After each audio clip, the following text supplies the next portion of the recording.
В общем, я на днях заходила на Wildberries, я там кое-что забирала детям, и я прям захожу, и прям вот с первой секунды говорю, чем вы так вкусно пахнете. А там девушка работает, которая забирает заказики у меня.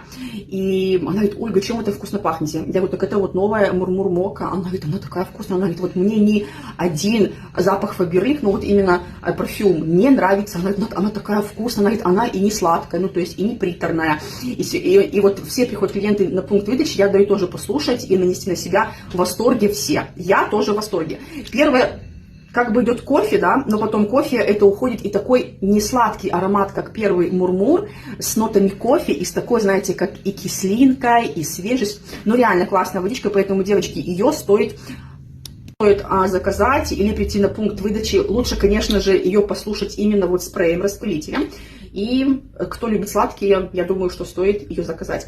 На мне сегодня Санзания. Я сегодня проходила несколько раз, и потом ко мне пришла женщина, ну, которая работает здесь, и она говорит, Оля, она говорит, вот ты проходишь, она говорит, мы уже говорили, ну как она вкусно пахнет. А я говорю, ну, это Санзания.